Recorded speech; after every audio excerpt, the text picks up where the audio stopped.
하나님 말씀은 신명기 8장 1절에서 6절입니다.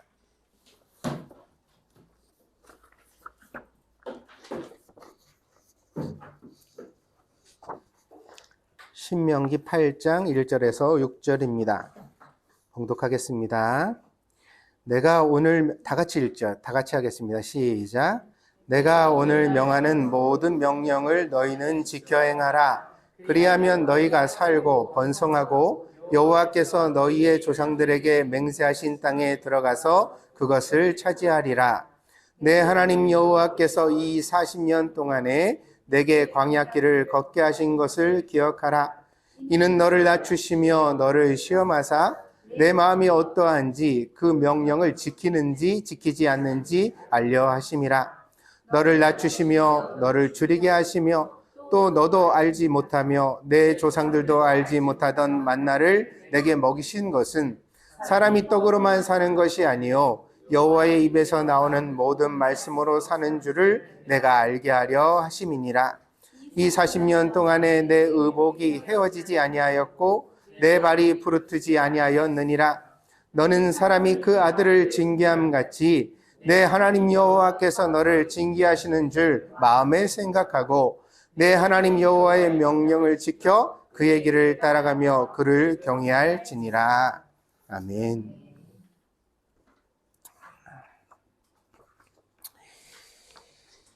동양의 고전인 주역에 보면 견인견지라는 말이 나옵니다. 인자견인, 지자견지라는 말을 줄임말인데요. 인자는 자애로운 사람이죠. 그 자애로운 사람은 언제나 자애로움을 본다. 지자는 지혜로운 사람입니다. 그리고 지혜로운 사람은 그래서 언제나 또 지혜된 모습을 본다. 그런 뜻입니다. 사람마다 각기 보는 시각이 다르다는 것입니다. 그것은 생각의 차이에서 기인합니다. 그래서 이렇게 서로 생각이 다르니까 우리가 서로 소통하기가 참 어렵습니다. 그래서 늘 같이 살아가는 가족끼리도 항상 대화하지 않으면 소통이 잘 일어나지를 않습니다. 왜냐하면 대화가 안 되거든요. 대화가 안 된다는 것은 내가 하는 말을 상대방은 다른 뜻으로 알아듣는다는 거예요. 참 어렵죠.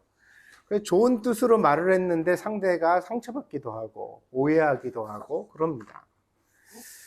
이게 이제 사람이 가지는 본질적인 문제인 거죠. 우리가 왜 나는 그런 뜻이 없는데 당신은 그런 식으로 이해를 합니까? 이렇게 이제 억울함을 표시하지만 상대방만 그렇게 듣고 있는 게 아니거든요. 나도 어때요? 나도 상대방이 하는 말을 상대방의 뜻과는 전혀 상관없이 내 색깔로 물들여서 듣고 살아간다는 것입니다.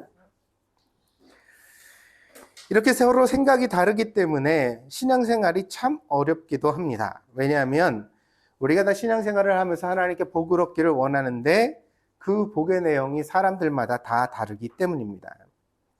진실로 그러합니다. 어떤 사람은 마음이 편한 것을 복이라고 생각하고 어떤 사람은 몸이 건강한 것을 복이라고 생각하고 어떤 사람은 물질이 풍부해야 비로소 복을 얻었다고 생각합니다. 또한 욕심이 많은 사람들은 한 가지만으로는 만족할 수 없고 나는 이게 다 있어야 되겠다. 건강도 있어야 되고 돈도 있어야 되고 또 마음도 좀 편해야 되고 그래야 내가 진짜 복 받은 사람이지 뭐 한 가지만으로는 안 된다. 이렇게 말씀하시는 분도 있습니다.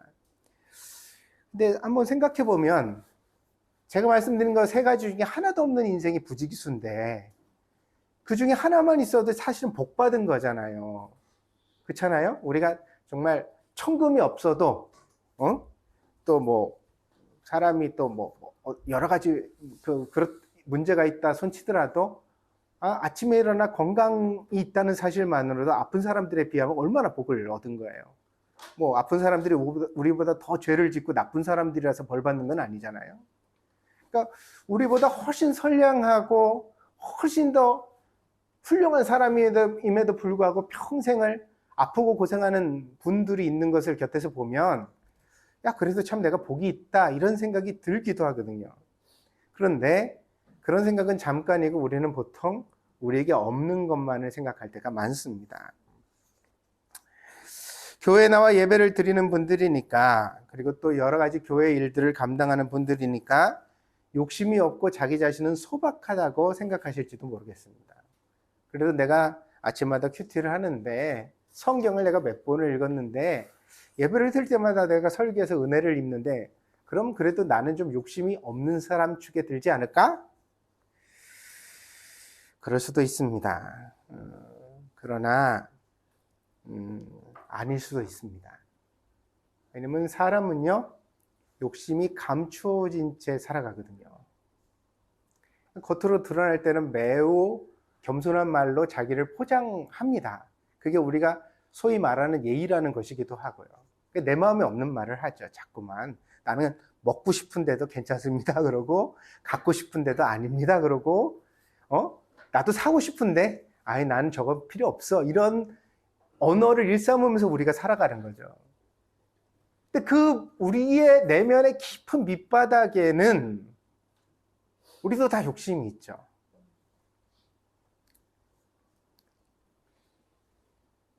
그리고 그 욕심이 때로는 가끔가다 나타나서 우리의 삶에서 우리의 실체를 드러나게 합니다. 그래서 저는요, 교회를 하면서 이렇게 보다 보면 교회에서 아주 훌륭한 신앙생활을 하는 분들이 보통 자식으로 인하여 실갱이 하는 분들을 많이 봤거든요. 근데 자식이 자기 성대로 잘 안 돼요. 왜냐면 그렇게 기도를 하면 하나님이 자기 자식한테 막 다니엘과 같은 지혜를 주셔서 학교도 막 합격하고 어디도 막 잘 되고 이래야 될 것 같은데 현실에 보면 그게 안 그렇거든요. 여러분 보세요. 장로님, 권사님들 자식들이 그렇게 뭐 뛰어나거나 그렇지 않은 경우가, 이런 말 하면 안 되는데 그게 현실이니까요. 그렇단 말이에요. 이런 분들이요, 그러면요 와서 하나님이 내가 기도해도 우리 아이를 잘 안 해주시는 것 같아서 섭섭해, 이런 말은 절대 안 해요. 왜냐하면 은혜가 있다고 말하죠. 사람들 앞에서 그렇게 말해요. 그래도 우리 애가 건강해서 얼마나 다행인지 몰라요. 그리고 그 애가 요번에 어버이주일에 그래도 밥을 사주더라고요. 이러면서 자기 아이에 대하여서 매우 만족하고 감사하는 듯한 언어를 사용하죠. 근데요, 철야 시간에 혼자 기도실에 들어가 기도하는 거 보면 펑펑 울면서 그 자식에 대한 기도를 하나님 앞에 하거든요. 왜 우리 아이가 합격 못합니까? 왜 안 됩니까? 왜 이 길이 안 열립니까? 그러면서 엉엉 울면서 기도하는 걸 보거든요.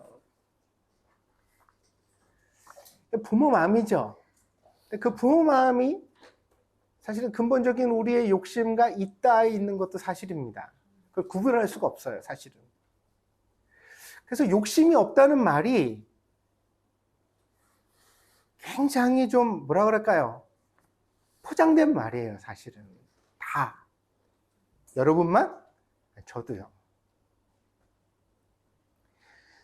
그러면서 우리가 이러한 내면을 가진 채 신앙생활을 해가고 있다는 것입니다. 근데 하나님께서는요, 신앙생활을 통해 우리에게 원하시는 바가 딱 하나 있는데, 그것은 우리가 우리 내면에 있는 욕심을 깨닫고 그리스도로 말미암아 변화되는 사람이 되는 것입니다.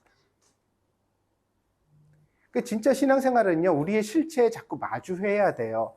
그래서 설교가 너무 행복하거나 긍정적이거나 좋기만 해서는 안 되는 거예요.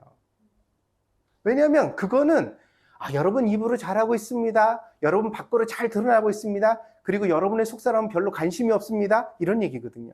그런데 우리에게 감춰져 있는 속사람을 하나님의 말씀의 거울에 비춰 드러낼 때는, 제가 이런 얘기를 여러분 지금 걸끄럽지만 드리는 거예요. 여러분 말은 곱게 하지만 욕심쟁이잖아요. 여러분 잘 삐지잖아요. 안 삐져요? 여러분 욕심 많잖아요. 화 잘 내잖아요. 혈기. 절제가 안 되잖아요. 이 말씀이 우리에게 고통스럽기는 하지만, 그러나 그러한 말씀의 책망을 통해서 우리가 우리 자신을 깨닫고 하나님 앞에 매달려질 때 비로소 어때요? 점점점 변화되는 은혜가 나타나게 된다는 것입니다.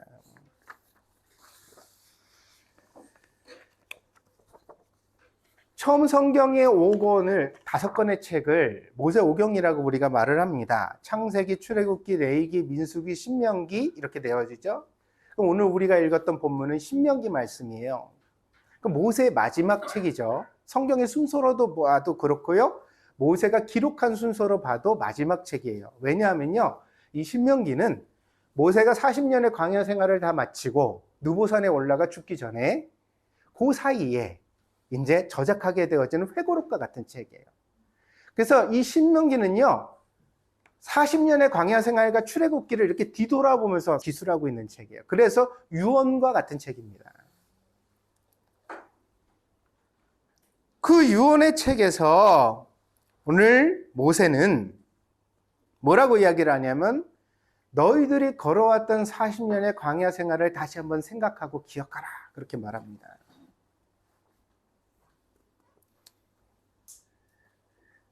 왜 그래야 하는가?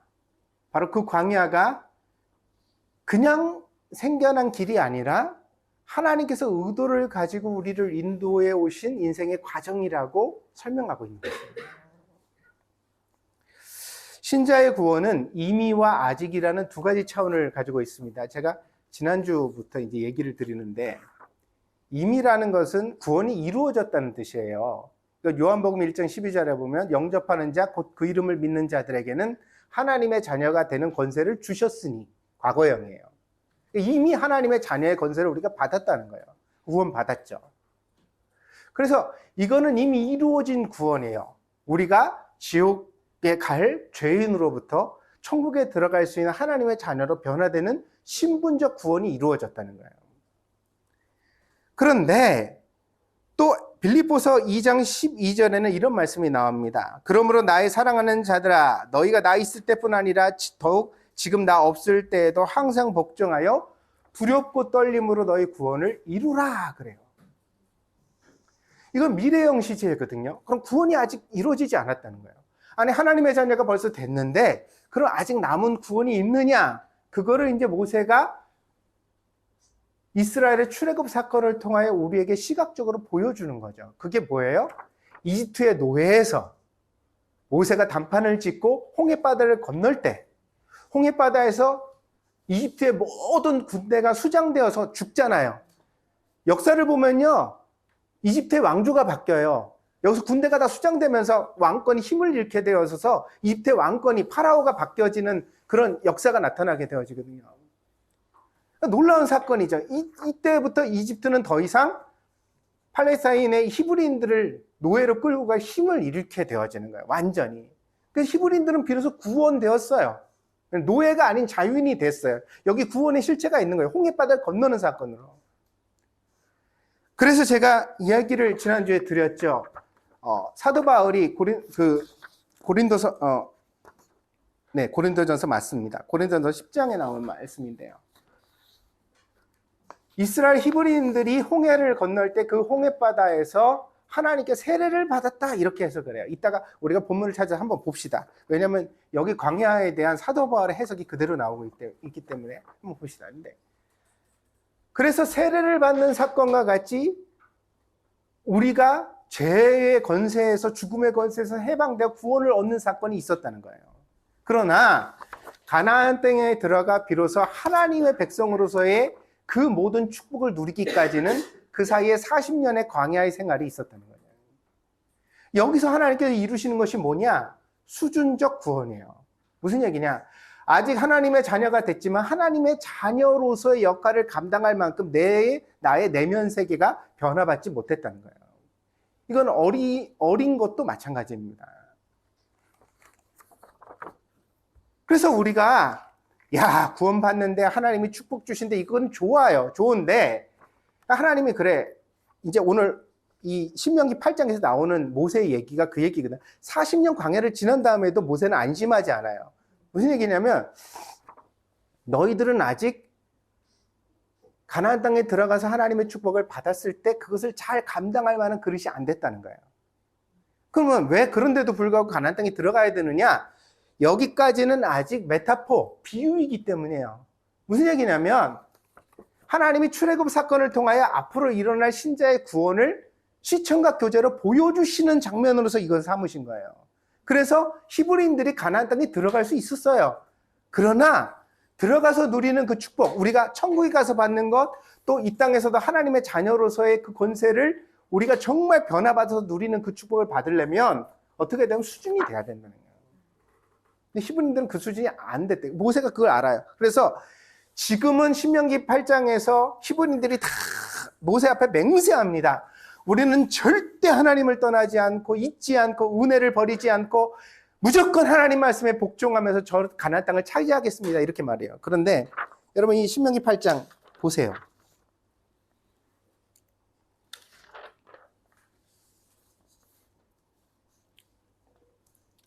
7절부터 제가 계속 읽어볼게요. 6절까지 읽었으니까. 내 하나님 여호와께서 너를 아름다운 땅에 이르게 하시나니 그것은 골짜기든지 산지든지 시내와 분천과 샘이 흐르고 밀과 보리의 소산지여 포도와 무화과와 석류와 감람나무와 꿀의 소산지라. 축복이 많다는 거죠. 내가 먹을 것에 모자람이 없고 내게 아무 부족함이 없는 땅. 그게 천국의 모형이기 때문이에요. 그 땅에 돌은 철이여 산에서는 동을 캘 것이라. 내가 먹어서 배부르고 내 하나님 여호와께서 옥토를 내게 주셨으므로 말미암아 그를 찬송하리라. 그런 일이 있다는 거예요. 그러나 내가 오늘 내게 명하는 여호와의 명령과 법도와 규례를 지키지 아니하고 내 하나님 여호와를 잊어버리지 않도록 삼가할지어다. 내가 먹어서 배부르고 아름다운 집을 짓고 거주하게 되며 또 내 소와 양이 번성하며 내 은금이 증식되며 내 소유가 다 풍부하게 될 때 내 마음이 교만하여 내 하나님 여호와를 잊어버릴까 염려하노라. 여호와는 너를 애굽 땅 종 되었던 집에서 이끌어내시고 너를 인도하여 그 광대하고 위험한 광야 곧 불뱀과 전갈이 있고 물이 없는 간조한 땅을 지나게 하셨으며 또 너를 위하여 단단한 반석에서 물을 내셨으며 내 조상들도 알지 못하던 만나를 광야에서 내게 먹이셨나니 이는 다 너를 낮추시며 너를 시험하사 마침내 내게 복을 주려 하십니다. 하나님의 의도라는 거예요. 이게. 그런데 보세요. 8장 17절. 그러나 내가 마음에 이르기를 내 능력과 내 손의 힘으로 내가 이 재물을 얻었다 말할 것이라. 연봉 오르고 돈 많아지고 적금 쌓이면 사람들이 뭐라고 말해요? 내가 잘나서 했다는 거예요. 신앙생활 한 사람도 똑같아요. 나는 이 예외를 별로 본 적이 없어요. 입으로는 축복받았다고 그래요. 그런데 축복받았다고 말하는 자들의 눈빛과 태도는 교만해요.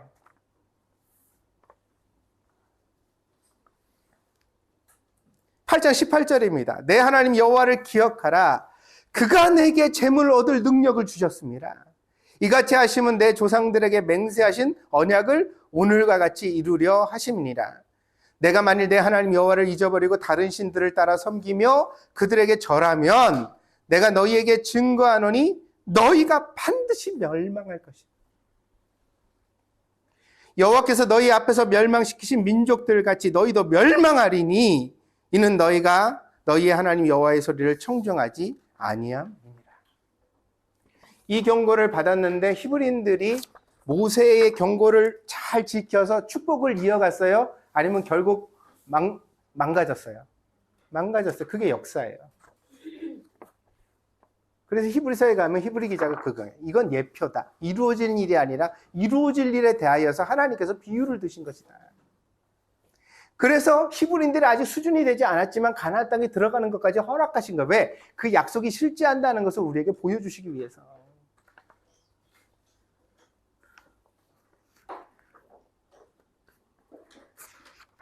그래서 오늘 설교는 여러분들에게 묻습니다. 여러분 그리스도인입니까? 자, 그리스도인이라는 말은요, 완벽하다는 뜻은 아닙니다. 그러나 그리스도인이라는 의미는 한 가지 의미를 내포합니다. 뭐죠? 점점점 달라지고 있다. 아멘? 어제보다는 오늘이, 오늘보다는 내일이. 내가 스스로 나를 되돌아볼 때 내가 스스로 대견하고 자랑스럽고 괜찮은 사람으로서 하나님의 손을 붙잡고서 변화되어져 가고 있다. 참을 수 없던 것을 참게 되었고, 견딜 수 없었던 것을 견디게 되었고, 이해하지 못하던 것을 이해하게 되었고, 하나님이 모든 사람한테 똑같은 걸 요구하세요? 아니요. 더러는 5달란트를 맡기시고, 아멘? 더러는 2달란트를 맡기시고, 더러는 1달란트를 맡기셔요. 그러나 주인이 기대하는 바는 똑같아요. 뭐예요? 착하고 충성될 것. 장사 잘하는 스킬을 요구하는 게 아니에요. 사람들한테 인기를 끄는 어떤 능력을 요구하는 게 아니에요. 하나님이 요구하시는 건 착하고 충성될 것.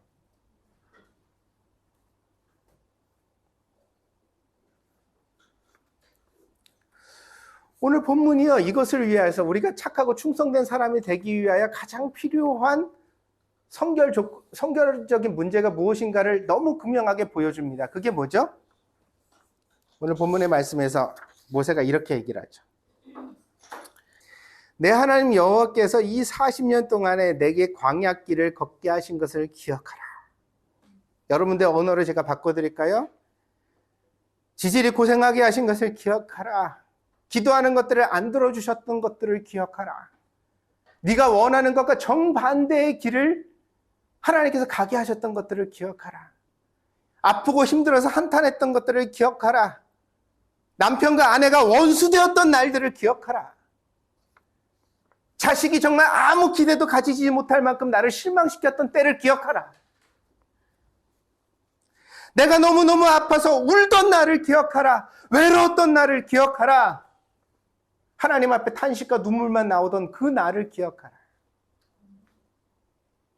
이는 이런 날이 우리 인생에 필요했던 이유는 뭐냐? 이는 너를 낮추시며 너를 시험하사 내 마음이 어떠한지 그 명령을 지키는지 지키지 않는지 알려 하심이라.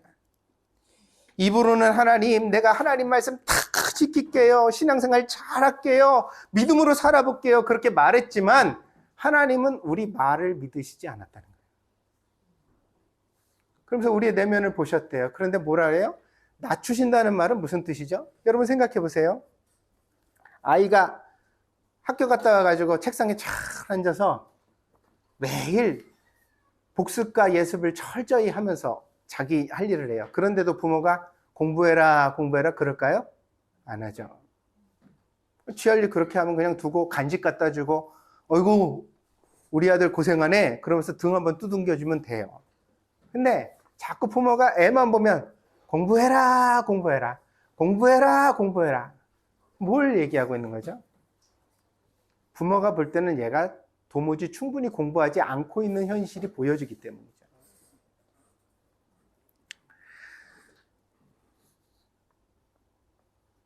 인생의 어려운 날들이 우리에게 주어진 까닭은 우리를 낮추시기 위함이라고 말씀하십니다.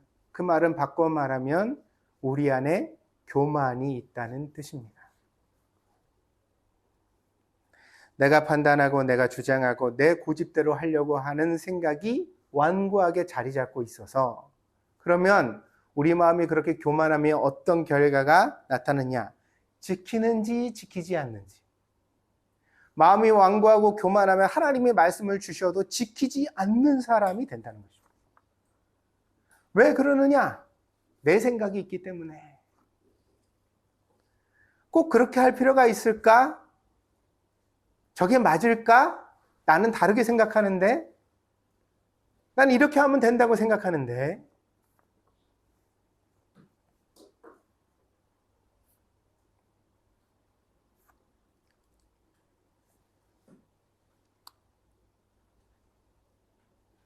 팔 장 3절에도 또 나오죠. 너를 낮추시며 너를 줄이게 하시며 왜 배고프게 하셨느냐? 결국은 낮아짐이 그 관건이에요.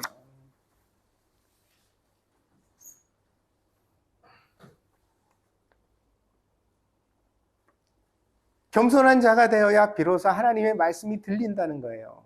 그리고 그 말씀을 지킬 수가 있고요.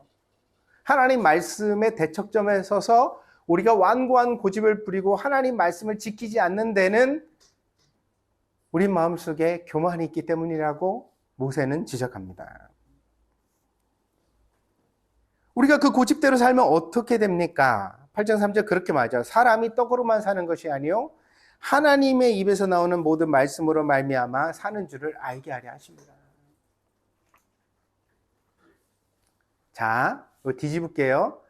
떡으로만 사는 게 아니라 하나님의 입에서 나오는 모든 말씀으로 말미암아 산다는 것은 하나님의 말씀이 없으면 결국 죽는다는 거예요.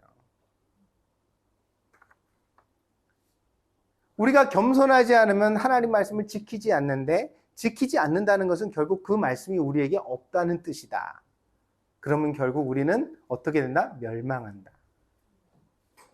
그 말을 한 번만 했어요? 아니요. 8장 마지막에 가서도 그 얘기를 하잖아요. 어떻게 해요? 여호와께서 너희 앞에서 멸망시킨 민족들 같이 너희도 멸망하리니 이렇게 말하잖아요. 그잖아요? 8장 맨 마지막 20절에 그렇게 나오죠. 이게 무슨 얘기냐? 이스라엘 백성들의 마음속에 겸손이 사라지면 자기 뜻을 주장하게 되고, 자기 뜻을 주장하면 하나님 말씀을 안 듣고 안 지키게 되고, 그렇게 안 듣고 안 지키면 결국 자기가 그 대가를 받게 됩니다. 모세의 얘기는 거기 있어요. 저는요, 젊은 시절에 매우 그 완고한 목회자들을 만났었어요. 왜냐면 목사님이 카리스마가 너무, 카리스마라고 말하는 게 진짜 어울리지 않아요. 왜냐면 카리스마는 원래 은혜라는 뜻이에요. 이게 주도권이라는 말도 되지만 그게 아니라 원래는 은혜라는 뜻이에요. 하나님은 은혜를 주셨을 때 권위가 서는 거거든요. 아멘? 근데 요즘에 이제 카리스마 그러면 뭐라 그래요? 큰 소리 치고 막 이렇게 어깨 뽕 들어가는 사람을 카리스마 있다고 말하잖아요. 저 어린 시절에는 목사는 그래야 됐어요. 다 그래서, 아니, 가끔 가다 목사가 막 설교하다 쌍욕을 쓰기도 하고, 뭐, 예전에 아주, 여러분 상상도 못해요. 예전 교회의 분위기를. 졸고 있는 여성들을 보면 이년아 나가 이렇게 했다고요. 예전에. 아니, 목사님 그게 가능합니까? 아니, 예전 그랬다니까 진짜로. 내가 거짓말을 하는 게 아니죠. 어린 시절에 그런 교회를 봤어요. 그래서 교회에서 목사님 신방 가면 권사님이라는 이런 분들은, 나이 드신 분들을 다 어때요? 목사님 가방을 옆에 들고 다녀요. 가방 못지라 그러죠. 예. 왜 책가방도 옛날에 일진 옆에서 애들이 날랐잖아요. 목사님 가방을 권사님이나 장로님 같은 분들이 날랐어요, 실제로. 그리고 가서 무릎 꿇고 앉아서 예배드리고, 목사가 그렇게 권위적이었다고요.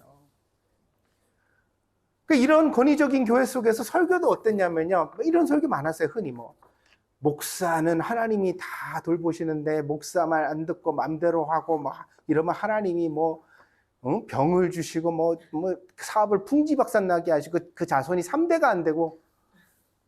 와, 이게 설교야? 근데 더 웃긴 건 100명, 200명 그런 교회가 성도도 많아요. 몇 명 이렇게 앉아 있는데 그 사람들이 다 아멘 하는 거야. 아멘. 아멘. 아멘. 여의도 순복음교회, 이게 영상 들어가니까 안 돼. 여의도 순복음교회 조영기 목사 설교는 달랐는 줄 알아요? 주회장한테 함부로 하고 이래 미칩니까? 그러면 다 아멘 그러고.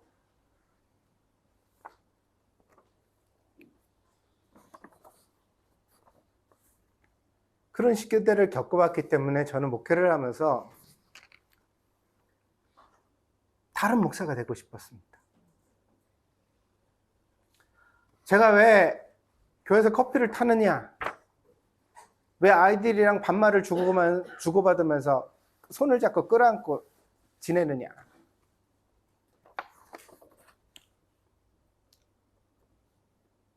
정반합의 원리죠. 역작용이에요. 내가 그런 목사들을 겪었기 때문에 나는 그 반대 목사가 되고 싶은 열망이 내 안에 있어.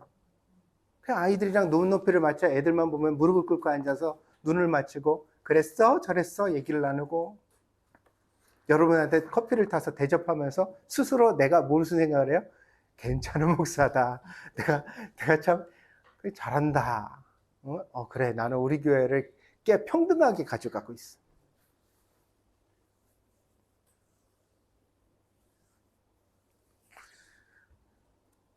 요즘 이 설교를 준비하면서 제가 깨닫게 됐어요. 아니, 내 마음에 아직도 교만이 남았다.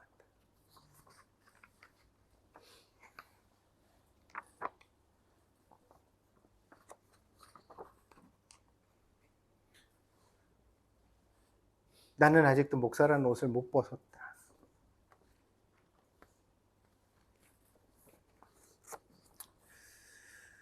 분당 우리 교회 이찬수 목사님이 젊은 시절에 택시 면허를 땄대요. 그래서 그 분당의 큰 교회 담임 목사를 하면서 일주일에 2번 택시 회사에 나가서 택시를 몬대요.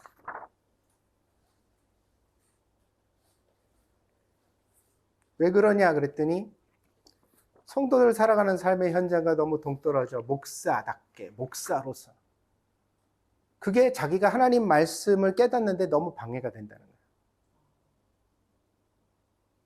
그래서 어떻게 하면 내가 이 가운을 벗을 수가 있을까 생각하다가 택시기사로 나섰다는 거예요. 그래서 택시기사를 하는데 자기는 설교할 때보다 택시 운전하면서 은혜를 더 많이 받는다고.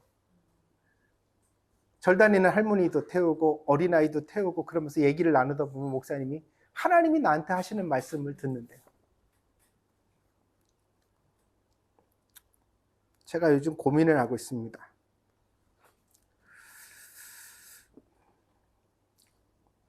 목사를 내려놔야 될 거 아닐까?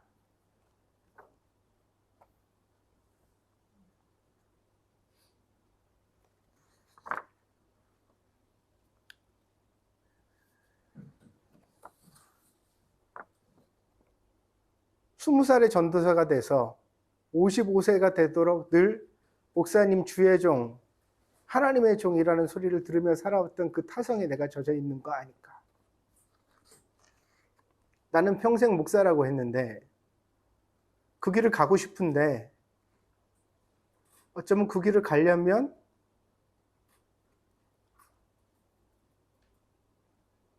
한 번쯤은 벌거벗어야 되는 게 아닐까?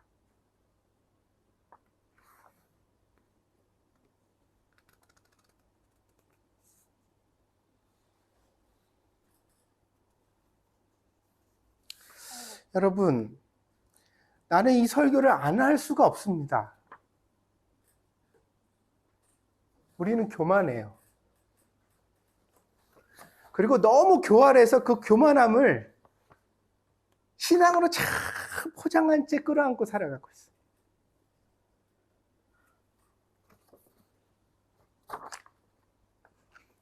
우리들끼리 위로하고 우리들끼리 인정해주고 우리들끼리 잘.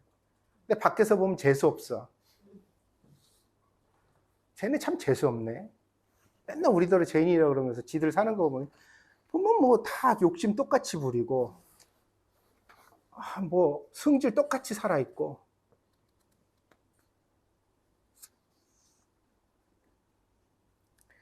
근데 이 말씀이 너무 겁나잖아요. 무슨 얘기냐면 사람이 떡으로만 사는 것이 아니요 하나님의 입에서 나오는 모든 말씀으로 말미암아 살리라.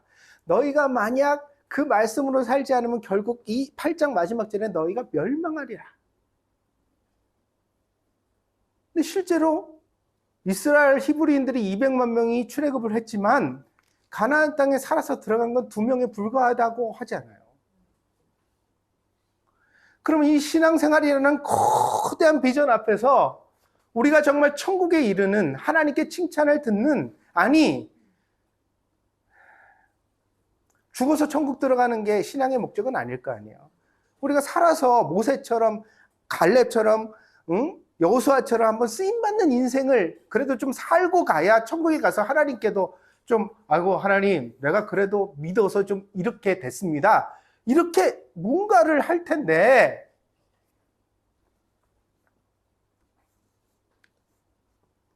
나중에 가봤더니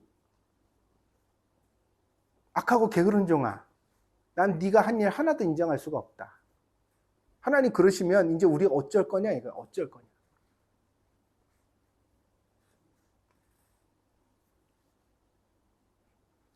그리고 하나님이 악하고 게으른 종이라고 말씀하시는 조건은 예배당을 안 지어서 그런 것도 아니고 연보를 안 들어서 그런 것도 아니고 교회에서 직분을 안 맡아서 임명장이 없어서 그런 것도 아니고 뭐야 하나님 보시는 하나라는 거예요. 너 왜 속사람이 그 모양이냐? 너의 인격이, 너의 생각이, 너의 삶이 왜 그 모양이냐?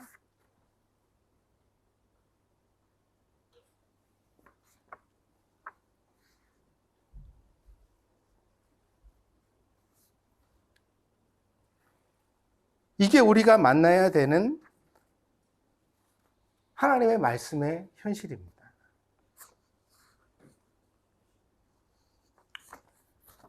그럼 결국 우리에게 주어져 있는 광야의 실체가 드러나요. 이게 죽음의 땅인데, 광야는 원래 귀신들의 땅으로 여겨졌어요.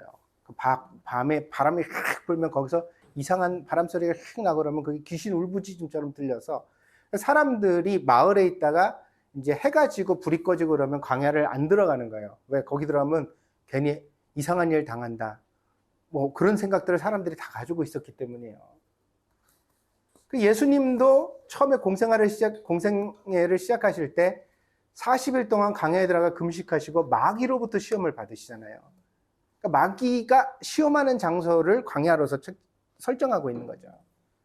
근데 그 반대의 의미도 있어요. 그게 무슨 의미냐면 세례 요한 같은 경우는 어려서부터 빈들에 들어가 자라니라 이래 됐거든요. 그 빈들이 광야라는 뜻이에요. 그래서 나중에 세례 요한을 지칭하는 호칭이 어떻게 돼요? 광야에서 외치는 자의 소리요. 이렇게 되잖아요. 그러니까 여기가 어떤 자리냐면 인간의 모든 간섭이 끊어지고 하나님께서만 돌보시는 자리를 광야로 설정해요. 그럼 우리에게 광야에 두 차원이 있다는 거예요. 하나는 뭐냐면 우리가 악에게 유혹받아서 악에게 농락을 당하고 악으로 인하여서 몸부림치는 현실도 광야. 아멘? 내가 욕심 부려가지고 뭐 도박에 손을 댔든지 뭐 술 먹고 뭐 그렇게 해서 내 삶을 만신창기로 만들고 나서도 하나님이 나를 훈련하신다고 하면 안 되는 거죠. 내가 나의 삶을 그렇게 구렁텅이로 넣은 것도 광야. 그런데 또 한 가지 차원이 있다는 거예요. 뭐야? 하나님이 일부러 나는 잘해보려고 그랬어. 괜찮게 살려고 그랬어. 그런데 길이 막혀. 안 돼. 어려워져 자꾸. 할 수 없이 밀려 가다 보니까 친구도 끊어지고 친척도 끊어지고 내가 아는 모든 도움도 끊어지고 결국 내가 하나님만 바라보는 자리에 갔다면 그것도 광야. 근데 이 모든 광야에서 하나님께서 이스라엘 백성들에게 히브리인들에게 하시는 얘기는 뭐냐면 만약 믿는 자가 내가 하나님을 믿어요. 그리고 말씀대로 그래도 살아보려고 다른 사람들보다 거짓말을 좀 덜 했어. 욕심도 좀 덜 부렸어. 그래 내 마음에 욕심이 10개가 있는데 그래도 내가 교회 다니니까 좀 참아보려고 그래서 8개만 부렸는데도 불구하고 왜 이전보다 내 사는 건 더 어려워졌냐 이거야.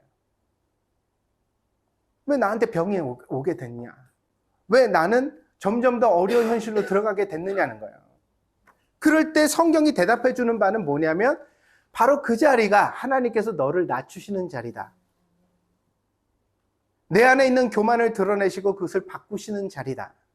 하나님만 의지하게 하시려는 은혜의 자리라고 설명해 주고 있는 거예요. 그 차원이 달라요. 한 사람은 이 광야를 지나면서 점점 망가질 것이고 한 사람은 이 광야를 지나면서 점점 정금과 같이 귀하게 될 거예요. 아멘? 여러분 인생에 닥친 역경과 어려움을 어떤 과정으로서 지나가고 있는지 한번 되돌아보시기 바랍니다.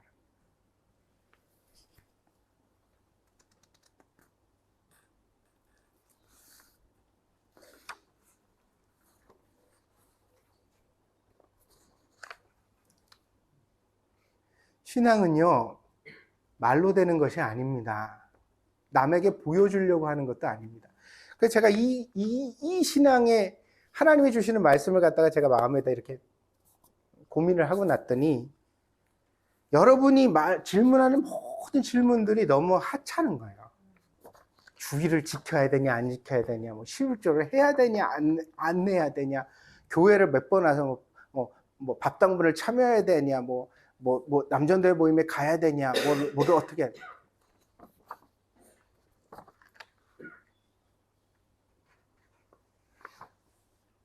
하나님이 원하시는 신앙생활이 그게 아니더라고요. 아멘? 뭐를 해야 돼요? 내가 바뀌어야 돼요. 내 마음이 그리스도로 가득 차야 합니다. 예수님의 마음이 내 마음이 돼야 합니다.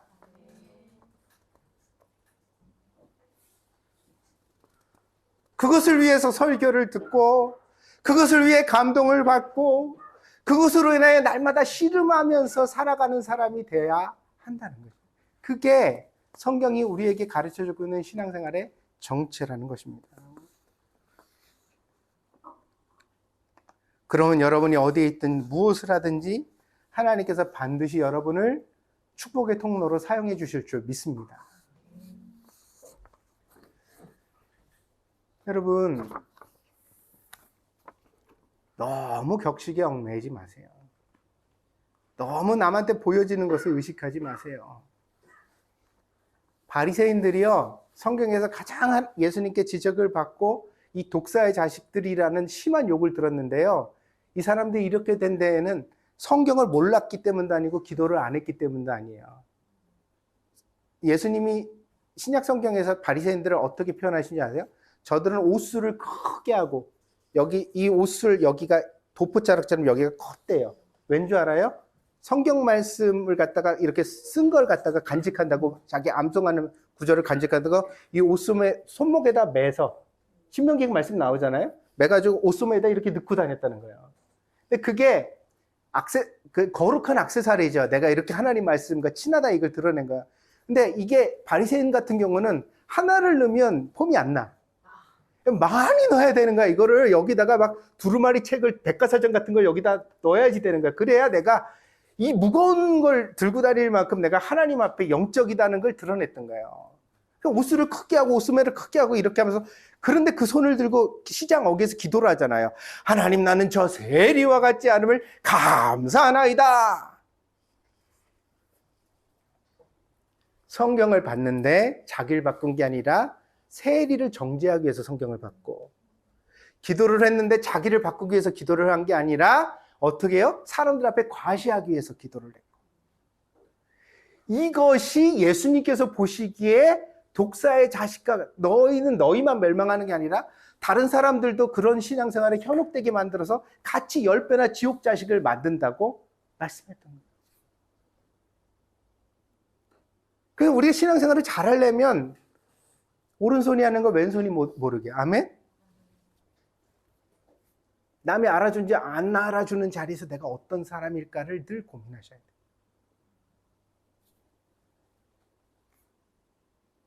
그 하나님의 시선 앞에 우리가 정직하게 쓰려고 몸부림쳐 살아갈 때 비로소 우리가 어떻게 되어져요? 광야를 통과해서 하나님이 쓰시는 축복의 통로가 되는 겁니다.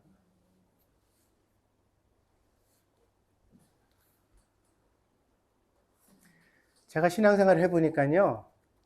하나님은 사소한 것을 눈여겨보시더라고요. 큰 일이 아니라 사소한 것을 눈여겨보시고 그리고 그것에 대해서 꼭 갚아주십니다.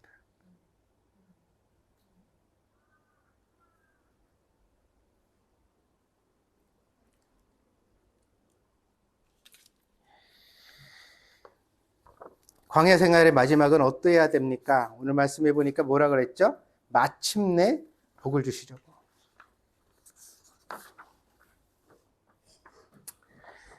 8장 11절부터 16절까지 쭉 얘기를 하는데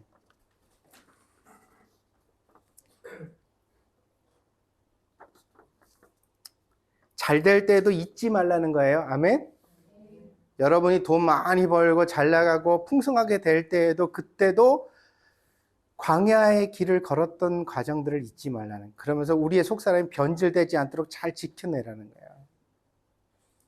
그럴 때 하나님이 뭐라고 말씀하시냐면 너희를 이렇게 낮추시며 시험하신 것은 마침내 복을 주시려고 그런 거예요. 너 이 복 받아도 이 복을 잘 간직할 수 있는 그런 사람이 되기를 하나님 원하셔서 그런 과정을 겪게 하신 거다.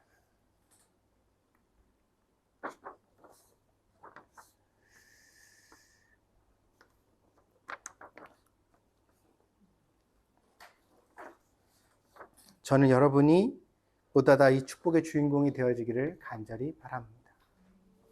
그런데 그 축복이 여러분에게 찾아왔을 때에도 여러분이 변하지 않는 내면을 가지고 그 축복을 잘 감당할 수 있는 성도가 되어지기를 바랍니다.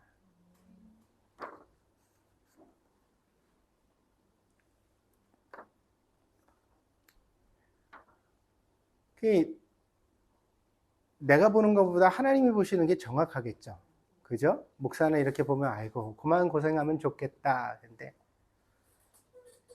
여러분들 다 잘 풀리면 좋겠다 이러는데 하나님이 아직 안 주시네? 아직 안 풀어주시네? 그럼 내가 오를까요? 하나님이 오르실까요? 하나님이 오르세요. 그걸 믿는 게 신앙. 그걸 믿고 앞으로 걸어가는 게 신앙생활.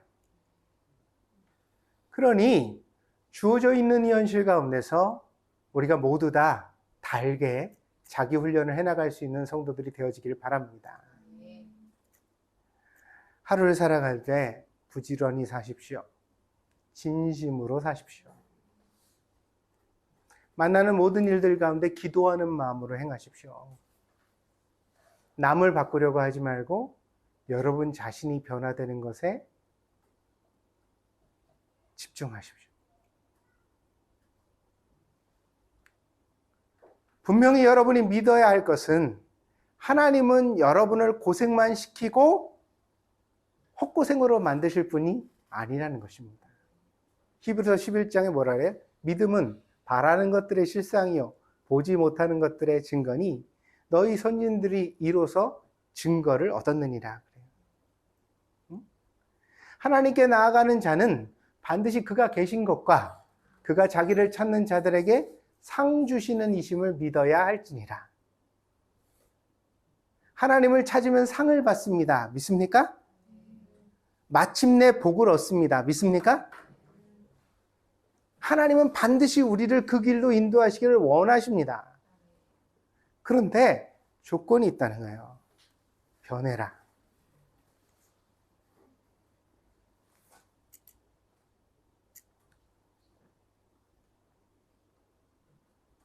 근데 사람이 참 나쁜 게 나쁜 상황에서 조금씩 좋아져서 오잖아요. 이게 내가 변화되는 만큼 하나님께서 그래 오늘 본문 말씀 속에도 있는데 이 광야 생활을 모세가 회고하면서 뭐라 그러냐면 너희 의복이 헤어지지 않았고 발이 부르트지 않았대요. 하나님께서 참 섬세하게 발이 부르틀 것 같으면 멈춰 그러고 그렇죠? 옷이 헤어지지 않도록 좋은 날씨를 주시면서 그 길을 인도해 오신 거예요. 그래서 히브리인들이 점점점 내적으로 강해져서 오늘 이 40년이 끝날 때쯤 되면 비로소 가나안 땅에 한번 도전해 볼 만큼 내적으로 성장해 있는 상태였어요. 그러나 만족했을까요? 자기 자신이 축복받았다는 사실을 알았을까요? 몰랐다는 거예요. 자기 앞에 구름 기둥이 낮에 서 있고 밤에는 불 기둥이 서서 하나님의 임재가 눈앞에 분명히 보이는데도 어때요? 마음속에는 성이 차지 않아요. 이 역사가요 되게 신기하더라고요. 왜냐면 가나안 땅을 차지한 이후에 여호수아가 정복 전쟁을 끝나고 나면 그 다음에 사사기라는 성경이 나오잖아요. 사사기 눈에 계속해서 사람들이 입버릇처럼 처음과 마지막에 하는 말이 뭐냐면 그때 그들에게 왕이 없으므로 각기 속에는 옳은 대로 행하였더라. 무슨 얘기인지 아세요? 자기에게 주신 하나님의 은혜는 못 보고 자기에게 없는 결핍만 보는 거예요. 인간의 시선이란 게 그렇다는 거예요. 하나님이 왕이 없는 중에도 사사를 보내고 하나님의 말씀을 주셔서 이스라엘을 통치해 오셨는데 이건 안 보여. 뭐만 보여? 왕이 없다는 사실만 보여. 왕이 없어서 그래. 우린 왕이 없어서 불행해. 오늘 여러분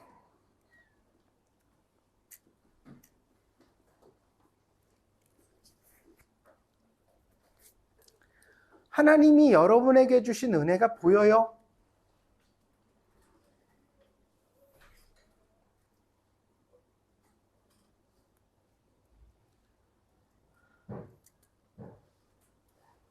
진짜 호소하고 싶어요.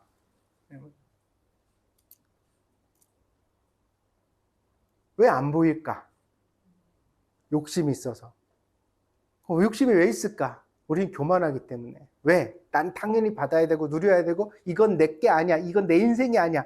나는 훨씬 더 여유롭게 복받아서 풍성하게 살아야 될 사람인데 내가 지금 이 광야에서 생고생하고 있는 거야.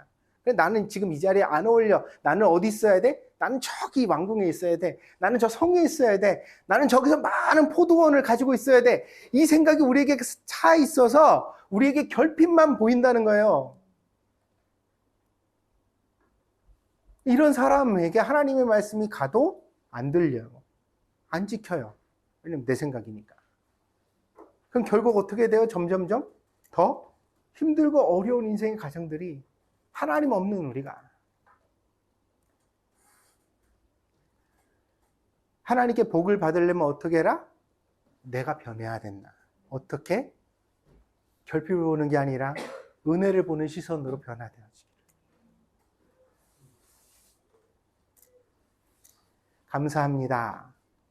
하나님 이것으로 인하여 더 아름답게 하실 것을 믿습니다. 아이도 말이에요. 10가지를 잘하는데 애가 부실해가지고 뭐 틀리는 게 있잖아요. 그쵸? 뭐 부모 마음에 드는 자식은 없는 거예요. 남의 마음에 드는 거예요. 그래서 그 엄마 친구 아들, 엄마 친구 딸이 훌륭한 거잖아요. 엄친. 근데 내 새끼는 어때요? 요것만 잘하면 진짜 훌륭하겠는데. 내가 충격적으로 봤던 사건이 하나가 있는데, 고3 아이가 엄마를, 우리 아기가 없으니까 엄마를 살해했어요. 자기 엄마를 살해를 했어요. 고3 아이가. 예전에 신문기사에 크게 나고 그게 문제가 너무 심각해서가지고 제가 눈여겨봤던 사건이에요. 이렇게 살해를 했어요. 이유가 뭐냐 그랬더니요. 얘가 입시를 앞두고서 전국 모의고사에서 4,000등을 했대요.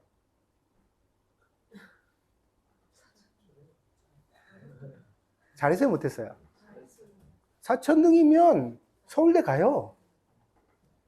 그렇잖아요. 서울대 인원이 한 4,000명 되는데 거기 뭐 포항공대 뭐 어디 이렇게 빠지잖아요. 그러면 사실 서울대 갈 수 있는 범주가 전국 등자에서 한 5,000등 이렇게 때까지 다 들어갈 수 있거든요. 그럼 서울대 갈 실력이 되는 애요. 근데 얘가 이 모의고사를 보고서 자기 엄마를 살해했다는 거예요.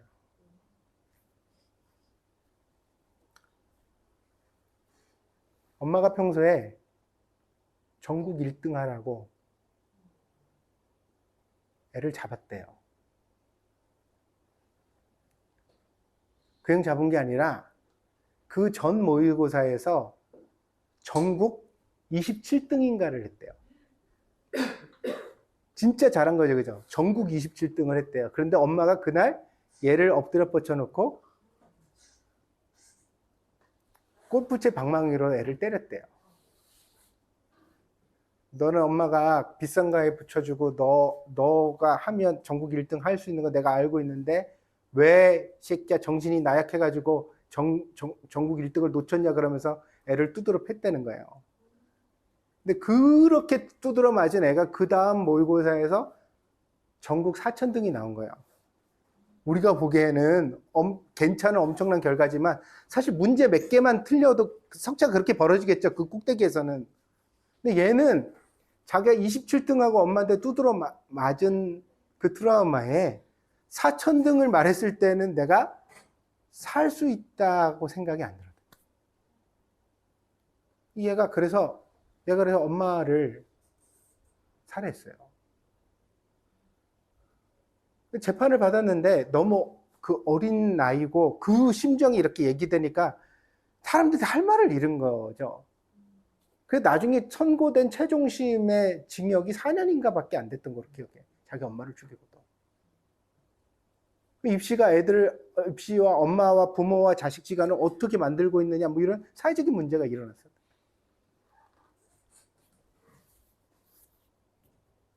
잘하는 게 10개 중에서 8가지인데 2가지가 성이 안 찰 때 부모가 안달합니다. 그리고 그거 완성해 주려고 더 노력하게 되죠. 근데 여러분 계속 안 되는 것만 계속 말한다고 안 되는 게 차든가요? 너 이거 고쳐 그런다고 고쳐지든가요? 인간은 내적인 힘이 필요하거든요. 이 내적인 힘이라는 건 그래서 설교도 매우 어려운 작업이에요. 왜냐하면 제가 앞에서 말한 것처럼 여러분이 욕심이 많다는 것, 아직도 여러분 내면에 숨겨져 있는 욕망이 있다는 것을 드러내야 하지만 맨날 그 설교만 하면 낙심돼서 신앙생활 못해요. 하나님 보기가 너무 두렵고 인생이 막 그런 거야. 그럼 나 벌 받는 것 같고 내가 이렇게 사는 게 당연한 것 같고. 그래서 여러분에게 하나님은 여러분을 사용하십니다. 마침내 복을 주시려고. 아멘?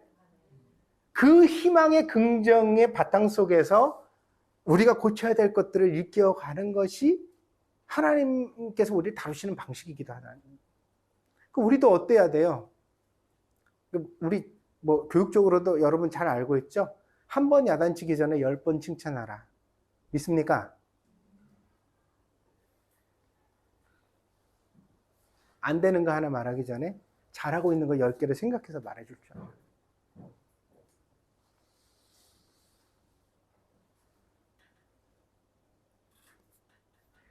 그런데요, 이게 여러분 보세요. 아이를 키우는 원리는 자기를 바꾸는 원리와 똑같아요.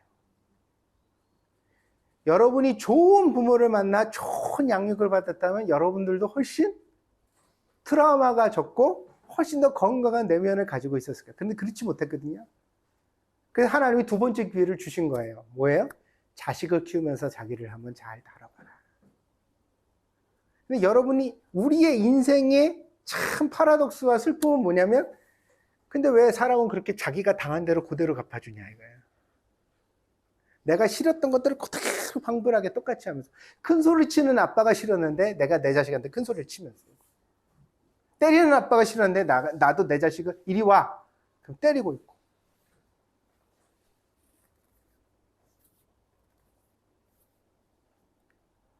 아이를 10번 칭찬하고 한 번 책망함으로써 잘 이끌어줘야 된다면 우리의 내면도 마찬가지라는 거예요.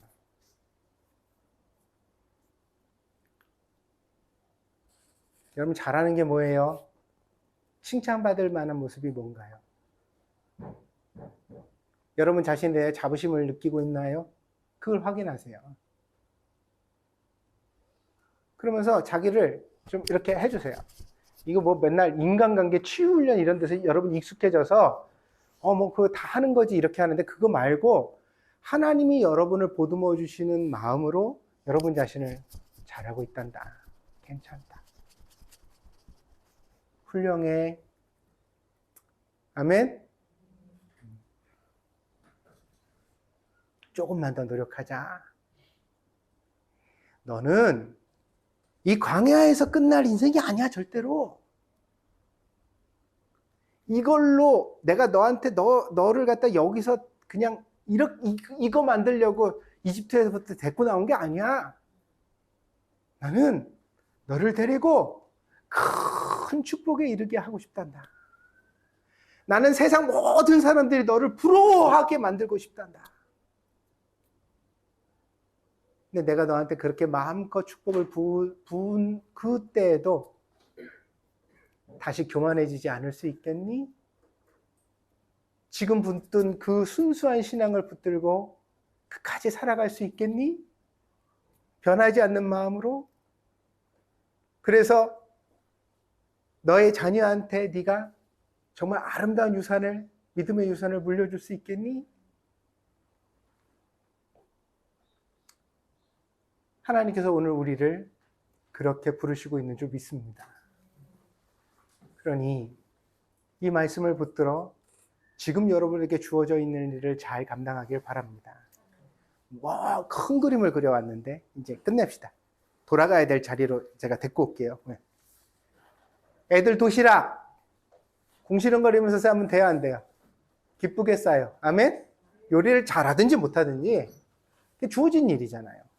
하나님은 거기로 데리고 오신 거잖아. 아니 어떤 집은 임신이 안 돼가지고 인공수정하러 다니고 막 그렇게 고생을 해도 결국 애가 없는 집도 있는데 하나님이 이렇게 사랑의 결실로 아름다운 부부 사이에 아이를 주셔서 할렐루야. 그 아이가 잘 자라 학교를 가고 도시락을 싸게 됐으니 이 즐거운 일이에요? 귀찮은 일이에요? 자, 남편이 출근하면서 도시락을 사달래. 사 먹을 게 없다고. 화가 나는 일이에요? 감사한 일이에요? 그럼 신랑 백수돼서 집에 가만히 한번 있어 볼까? 혼자 라면 끓여 먹고 자기가 그렇게 하고. 자, 여러분이 기숙사 안 살고 여러분 사는 집이 있어서 알뜰살뜰하게 막 꾸미고 뭐 사다 놓고 그럴 수 있는 거 기쁜 일이에요? 힘든 일이에요? 그러니 청소기 돌리는 거 게을리하지 말고, 왜 맨날 다이손 청소기만 사는데 청소를 안 하면서 하루에 한 번도 안 돌리는 청소기 왜 사? 샀으면 어때요? 돌려야지. 아멘? 옷들 옷장에다 잘 넣어요. 옷걸이 걸어서. 식탁 의자가 옷걸이 아니야. 거기다 산처럼 쌓아놓고 살지 마요. 알았어요? 몰랐어요? 아침에 일어나면 침대 매무새 곱게, 호텔식 서비스는 그렇게들 좋아하면서 왜 자기 집 호텔처럼 만드는 건 못해? 아침에 일어나서 10분만 손질하면 되는데. 하루 종일 수세기 친 이불에, 응? 베개를 질근질근 밟고 애들 왔다 갔다 하고, 그런 삶의 자리를 방치하지 말라고요, 제발. 그것도 제대로 안 하면서 무슨 축복을 주세요.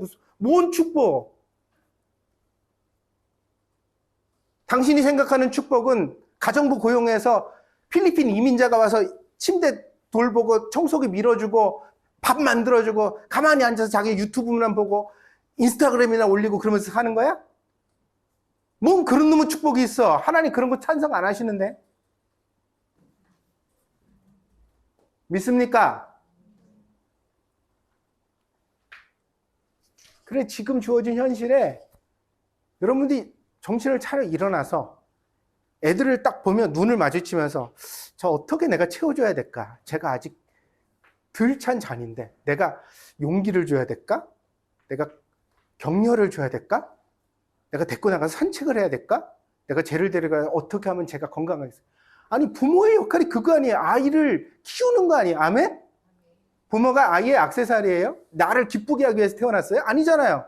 부모가 아이를 건강하게 키워야 되는 책임이 있는 거예요. 믿습니까? 그러니 어린아이 엄마들 교회를 들어도 돼. 괜찮아. 내가 얼마든지 봐줄게. 나한테 의논하면 다 빼줄게. 내가 대신하면 돼. 목사가 더블로 할게. 애들 돌봐요.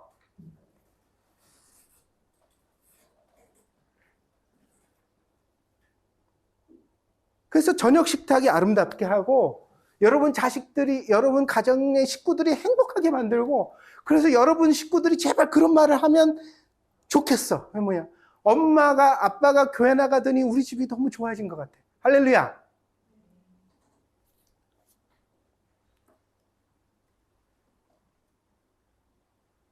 나는 엄마가 교회 다녀서 너무 좋아. 난 아빠가 교회 다닌 다음부터 너무 우리 집이 편안해졌어.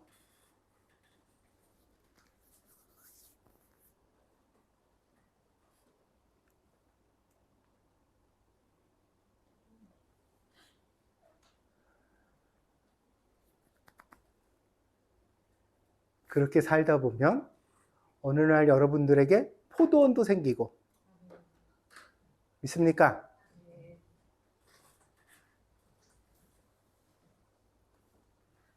여러분이 살아가는 삶의 자리에 하나님이 부어주신 많은 축복들이 주렁주렁 열리는데, 그게 여러분이 얻으려고 했던 게 아니야.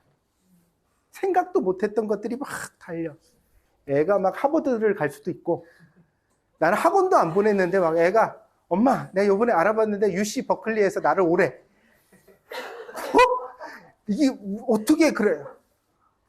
아니 제발 좀, 엄마가 막 뒷구멍으로 알아봐가지고 무슨 뭐를 스펙을 쌓고 뭐를 만들어서 애가 거기 갈 수 있다. 그렇게 보내봤자 유학비밖에 안 들어. 거기 나오면 취직도 잘 안 돼.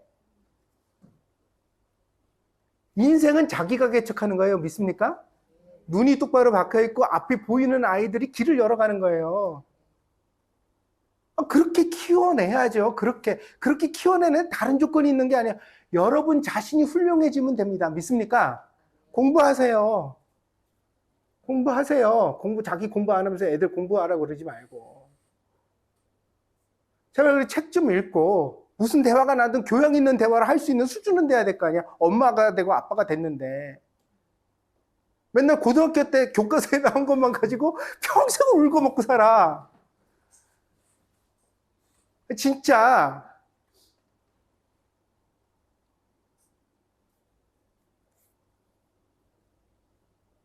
자기를 훌륭하게 만들지 않으면서 그렇게 주변을 그렇게 다 훌륭해지라고 말하는지 모르겠어요.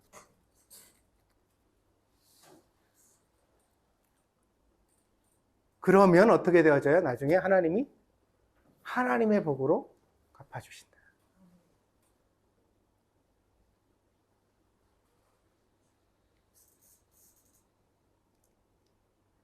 제가 전하는 이 설교를 사람의 말로 오해하지 마십시오.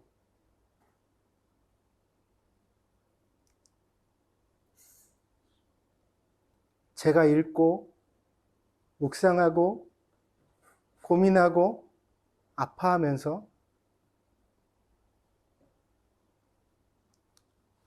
누에가 실크를 짜내듯이 제 인생의 진액을 여러분들에게 드리고 있습니다. 이 말씀을 듣고 여러분이 좋은 신앙생활을 할지 안 할지도 물론 여러분의 선택이지만 저는 제가 할 수 있는 최선을 다할 겁니다. 그래서 여러분에게 이 말씀을 드릴 수 있습니다. 여러분의 인생에 주어진 자리가 우연이 아닙니다. 하나님이 주신 자리입니다. 여러분도 거기서 최선을 다하십시오. 돈이 있든지 없든지, 사람이 있든지 없든지, 조건이 되든지 안 되든지. 하나님 보시기에 최선을 다하면 하나님께서 보시고 마침내 복을 주실 줄 믿습니다. 기도하겠습니다.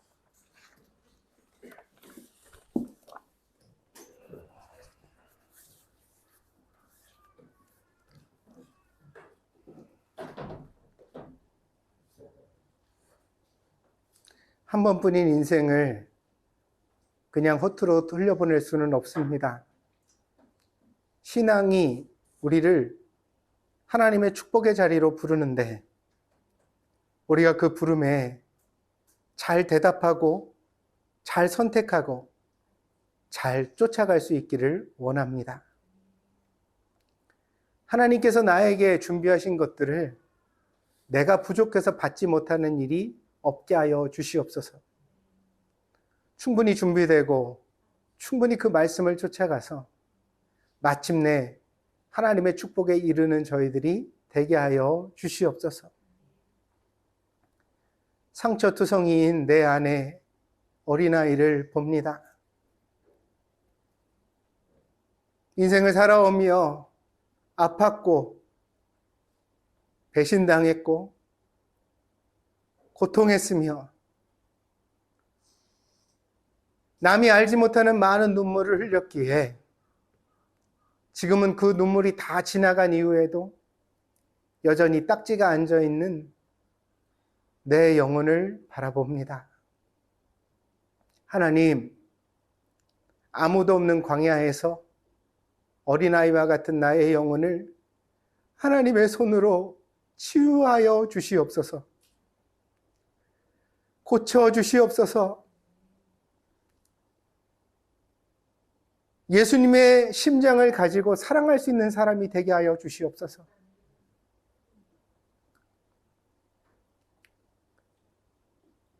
진정 내가 나를 볼 때 자부심을 가질 수 있는 사람이 될 수 있도록 하나님, 우리를 변화시켜 주시고 바꾸어 주시옵소서. 감사를 드리며 예수 그리스도의 이름으로 기도하였습니다.